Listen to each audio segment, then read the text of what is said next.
چھوٹے پن جاؤ، نیچے جھک جاؤ، نیچے پڑ جاؤ، تاکہ اللہ پاک پچھلے سال کے سارے گناہوں پر قلم پھیر۔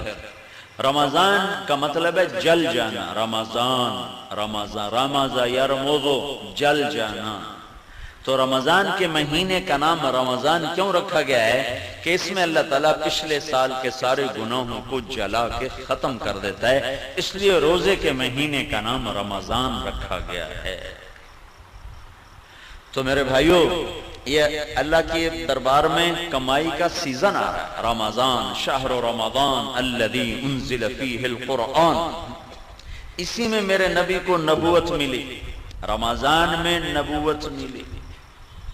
ہر نبی کو رمضان میں کتاب ملی۔ یکم رمضان کو ابراہیم علیہ السلام پہ کتابچے آئے، 2 رمضان کو موسیٰ علیہ السلام پہ تورات آئی، 6 رمضان کو داؤد علیہ السلام پہ زبور آئی، 12 رمضان کو عیسیٰ علیہ السلام پہ انجیل آئی، 21 رمضان پیر کی رات میرے نبی پر اللہ کا قرآن آیا اور نبوت کا تاج پہنایا۔ اس میں شب قدر اللہ نے رکھی، 21، 23، 25، 27، 29، 5 راتیں جاگ لو، 1000 مہینے کی عبادت سے زیادہ کا اجر اپنے خزانوں میں، اپنے کتاب میں لکھوا لو، اور اللہ کے خزانوں سے ساری زندگی کے گناہ معاف کروا لو اور جنت کے فیصلے کروا لو، صرف 5 راتیں جاگ کر۔ 5 اعتکاف بیٹھنے والا تو سویا ہوا بھی ہو تو عبادت لکھی جاتی، جو اعتکاف میں ہمارے نبی نے ساری زندگی اعتکاف نہیں چھوڑا، ساری زندگی، اور جس سال دنیا سے جانا تھا اس سال آپ نے ڈبل اعتکاف کیا، 20 دن کا اعتکاف کیا۔ نہیں، آپ نے 11 ہجری میں آپ کا وصال ہوا ہے، تو 10 ہجری کا جو رمضان آیا اس میں آپ نے 20 دن کا اعتکاف فرمایا۔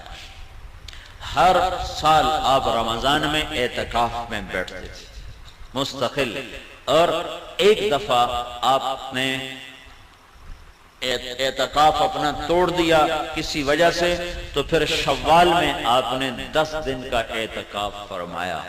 اعتکاف کرنے والا ایسا ہے جیسے اللہ کے دربار پہ جا کے بیٹھ گیا، جو سخی کے در پہ بیٹھتا ہے وہ لے کے ہی اٹھتا ہے۔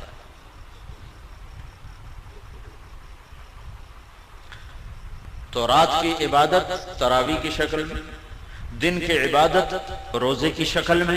رمضان میں اللہ کی راہوں میں پھرو گے تو ہر روزہ کروڑوں گنا اوپر چلا جائے گا۔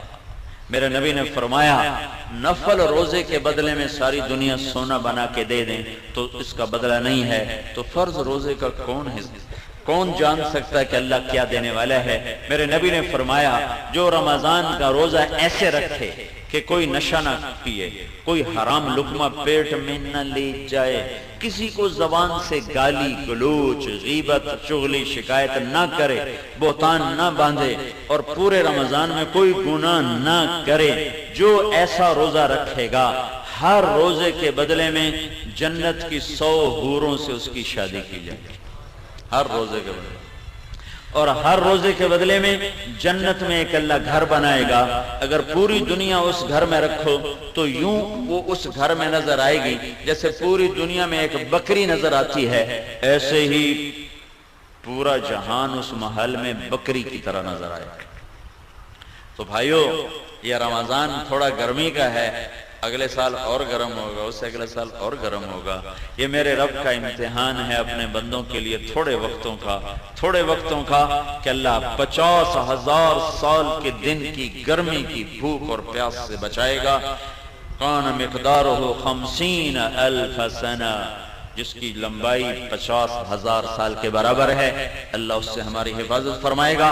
اور باب الریان، جنت کے 8 دروازے ہیں، ایک دروازے کا نام ہے ریان، وہ روزہ رکھنے والوں کے لیے ہے، روزے داروں کو اس سے جنت میں اللہ تعالیٰ داخل فرمائے گا۔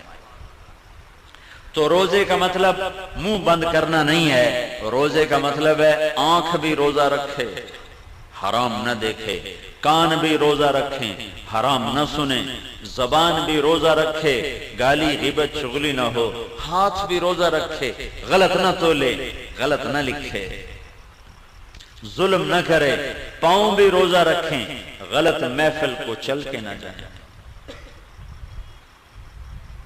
محکمہ جات کے لوگ کتنے لوگ یہاں رمضان آ گیا ہوں رشوت نہیں لینی ہے، رمضان تو پیچھے حلال، رمضان حرام ہے۔ وہ میں ایک شہر سے گزرا، بنو میں میری جماعت گئی تھی رمضان میں، تو ایک سینمے کے آگے بورڈ لگا ہوا تھا رمضان کے احترام میں سینما بند ہے۔ میں نے کہا یہ چنگی شریعت مسلمانہ بنائی، پھر رمضان حرام تو بعد حلال ہے۔ جسے کہتے ہیں یار تو دیکھو نا داڑھی رکھ کے تو جھوٹ بول رہا ہے، تو اس کا مطلب ہے داڑھی شیو کرا دو تو پھر جھوٹ حلال ہو گیا ہے۔ ایک تاجر نے نا ہمارے ساتھ کچھ وقت لگایا، لاہور کا بڑا تاجر، تو اس نے داڑھی رکھ لی۔ 4 مہینے بعد میں نے دیکھا تو پھر صاف۔ میں نے کہا یہ کیا کیا ہے؟ کہنے لگا جی سارا دن جھوٹ بولنا پمدا ہے، میں مناہ چھڑ دی۔ میں کہتا ہوں جھوٹ حلال ہو گیا، ہوں تو تیرے 2 گناہ ہو گئے، ایک داڑھی مناون دا، ایک جھوٹ بولن دا۔ تو رمضان میں حرام اور بعد میں حلال ہے۔